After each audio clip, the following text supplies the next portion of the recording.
everyone, welcome back to our UiPath for Beginners playlist.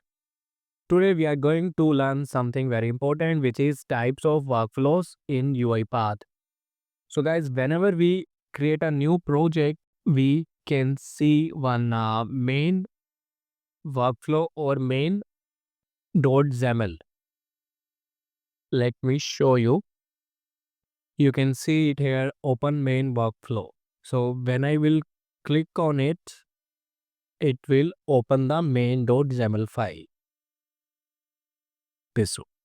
And you can see the type is sequence, main sequence. So by default, the main page or the main workflow which we have in our project, the type of this workflow is sequence. But in addition to sequence, we have lot of which we can use in our UiPath process. So first understand what is a workflow. Think of a workflow like a set of steps or instructions that a robot will follow. It is just like a recipe for making Maggie.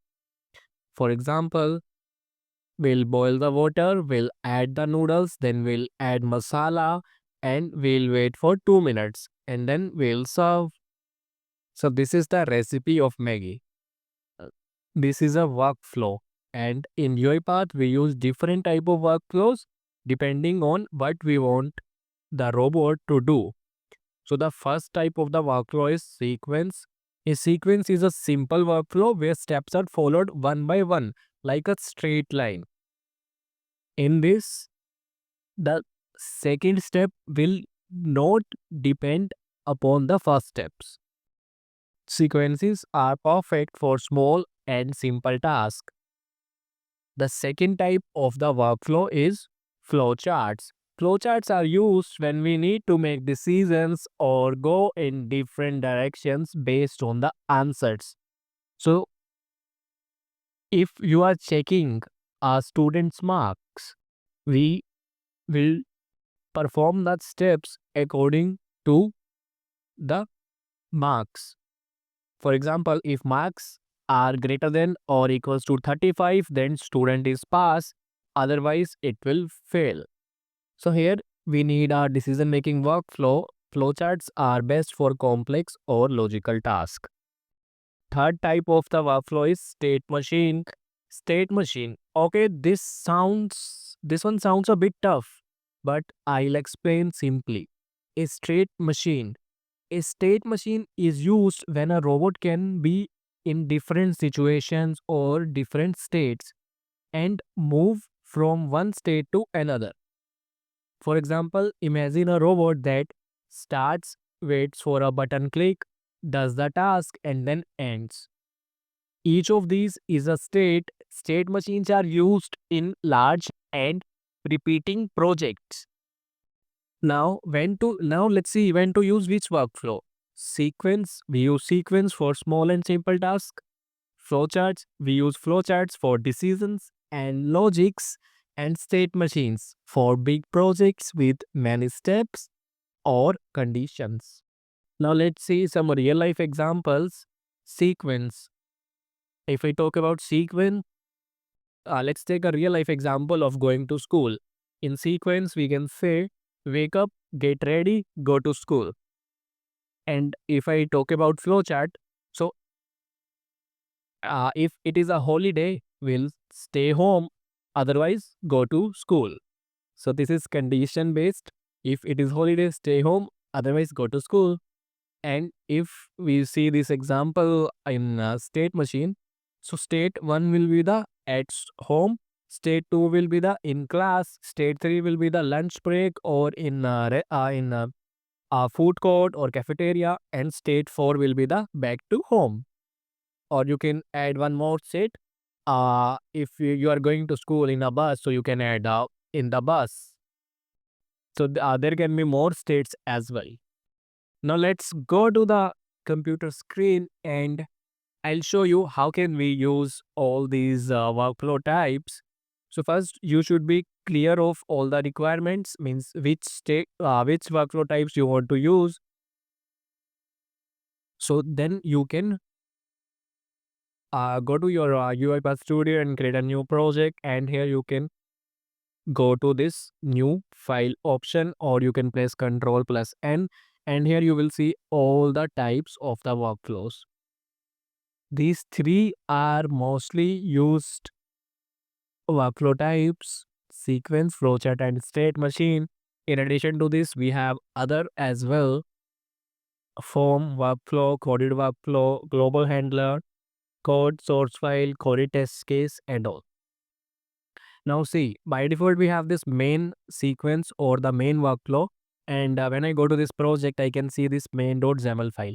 But now I need one more XML file, so what I can do is I will go to this new and I will click on any of the workflow types. So for example, I need a new workflow, and the type should be the flowchart. So I'll click on flowchart, and here we can rename it. Okay, and I'll click on create, and here you can see it has created a new workflow for me, which is flowchart. And here you can see the type of the flow as well, which is flowchart. And when we go to the main, we can see the type of the sequence is main sequence. Okay, and when I go to the project, I can see this flowchart.xml. Okay, now I want to create one more workflow, so I will go to this new and I'll click on state machine.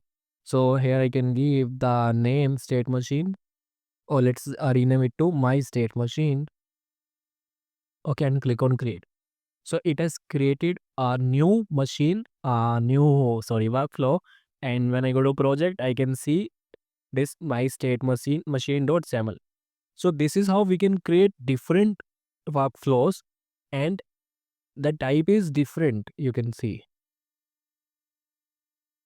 Okay, so in flowchart we can see this type of interface, and in state machine the interface is quite similar in state machine and in flowchart, but in this sequence we have a different interface. It is a blank white page.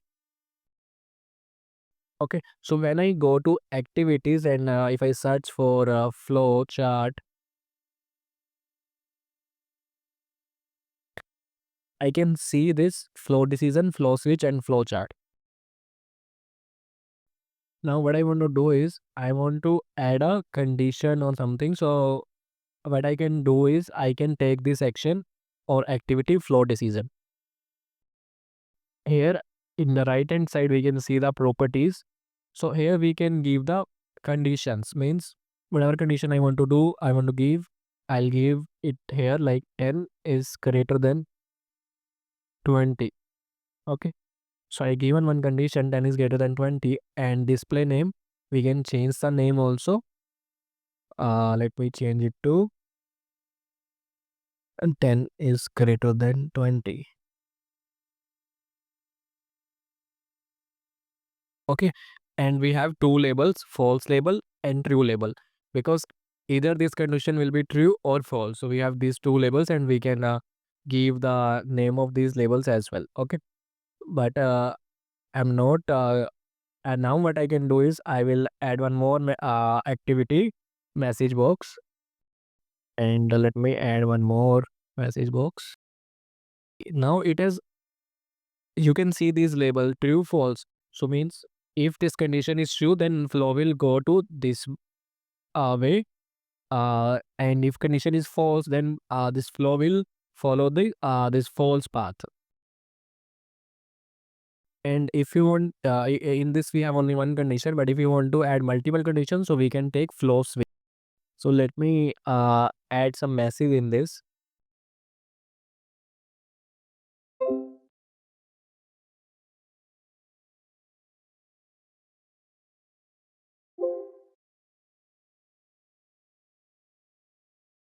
So you can see we are getting this message box, condition is false because 10 is not greater than 20.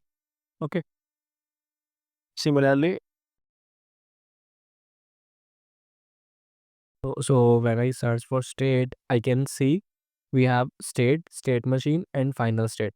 So already we have this state machine, that workflow type is state machine of this workflow. And if I if I want to use one state, so I will drag drop this state to the page, and this is the final state. So as its name suggests, this is the simple state, and this is the final state, or the state which will execute at the end, and this is the simple state which we can execute at any time. Okay, so now what I can do is I can connect this state with the this entry point.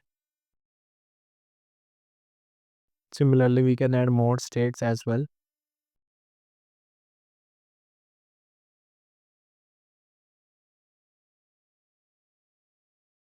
See, when we are connecting two states, so we can see this T2, T1. So this T1, T2, these are transitions. So now what, like in flow chart, we were checking the condition and then it is going to the another activity. If condition is true, then it will go to this. If condition is false, then this will go to this. And in state machine, so that state, it will from one state to another state, it will transition from one state to another state if that particular condition is true. Otherwise, it will no, it will remains in the same state. For example, if I open this state, so we can see we have three uh, types. We have three actions in this. First one is entry, then we have exit, and we have transitions. So here in entry and exit, we can drag drop the activity. So whatever you want to do, for example, I want to add a message box.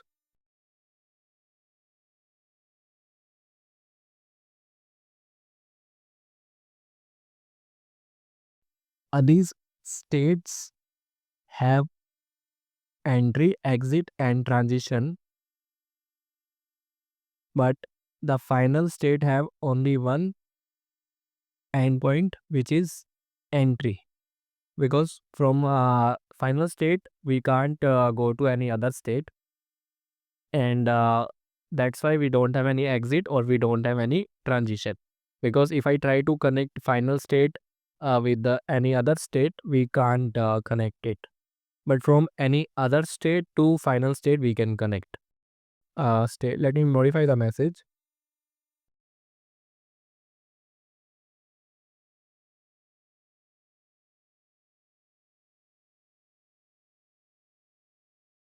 Okay, now but I want to add something in the transition. So I will click on this transition, and here we can see this type of interface. So this is the interface of a transition. You can see trigger, condition, action, and destination. So the destination will be final state for this state one, because we have added this. And in trigger, you can add any trigger if you want to like trigger this transition on the basis of a particular event. And then we have conditions.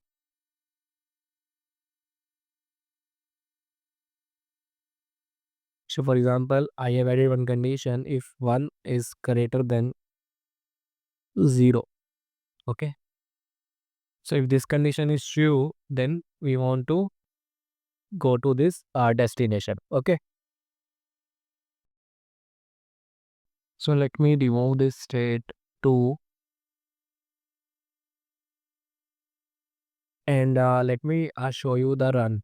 So now the condition is true, so it will go to this. But as of now, I have like hard coded the condition. This message box entry state 1, and now it will check the condition, and then if condition is true, it will exit the state. First it will check the entry point. First it will do whatever actions are available in the entry, and then it will check the condition. But now let's see if I change the condition.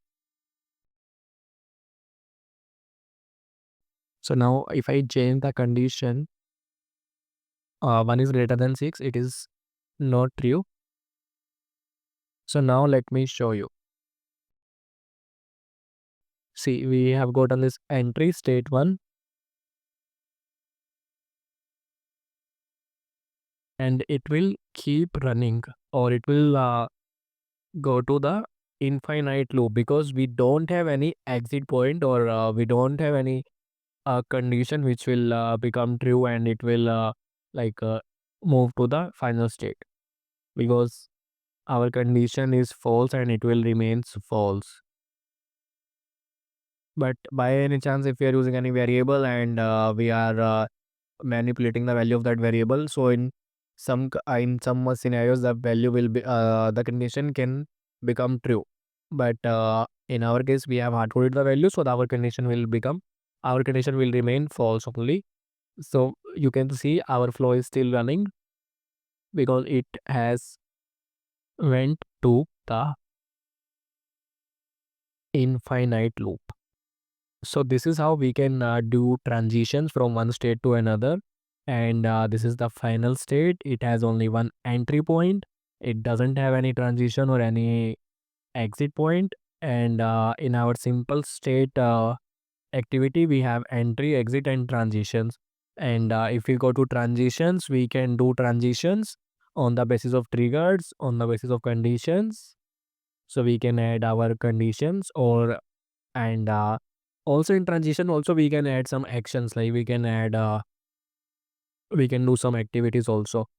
We are going to see all these things in the upcoming videos. And as I talk about as in the beginning of the video I talked about the RE framework, which was robotic enterprise framework. You can see this. Let me show you the template. It will take some time to download packages and dependencies.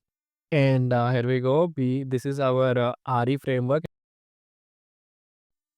When we go to the projects, we can see we have only main.xaml. And in this main.xaml only, we are using this state machine. So as I told, we can use state machines or sequence or flowchart in any of another workflow type. You can see we have this state, which is initialization. We have this get transaction data. We have process transaction, and this end process. This is the on final state. When we open this, you can see we have only entry. We don't have any exit point here. So that means this is a final state. And when I go back to this, so here you can see initialization, and it is connected to two states. One is this final state and another one is this get transaction data state. You can see we have these two, and there are transitions, system exception and successful. So if in initialization, if we get any system exception, means there is one condition, this one system exception is no nothing. So in that case, it will go to the end state, final state. Okay. And if it is successful, then it will get that transaction data, then it will process the transaction. You can see it will get the transaction data, then it will go to the next transaction. Okay, it will process the transaction, and then if it is business exception, it will go to get transaction data. If it is successful, means if the transaction is processed successfully, then it will go back to get transaction data, and it will extract the data of the another transaction or the next transaction.